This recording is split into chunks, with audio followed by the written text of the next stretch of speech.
возвращением, мужики.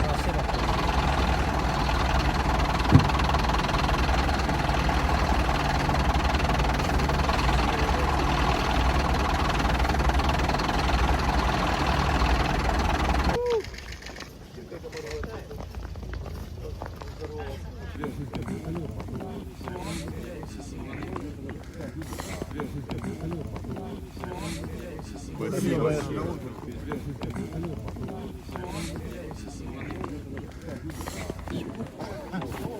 Пошли сюда.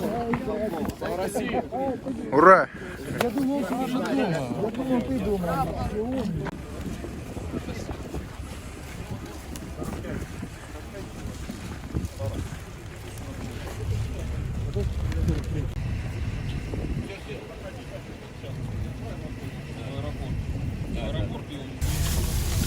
Сигареты есть?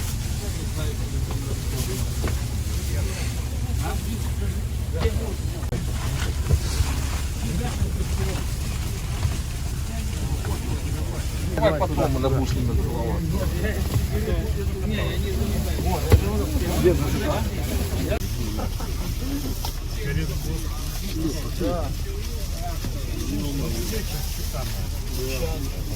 Кофе? Да. Я хочу передать привет жене.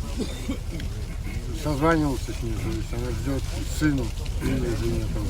И большое спасибо. Привет Олесе, дочери, Собачьи. Все нормально, живой. Своему брату хочу Арсению передать привет. Привет. Привет передать. Жене, маме, отцу. Все хорошо, наконец-то дома. Спасибо всем, кто, как говорится, вытащил нас из плена. Ребятам большое спасибо. Конечно, всем спасибо.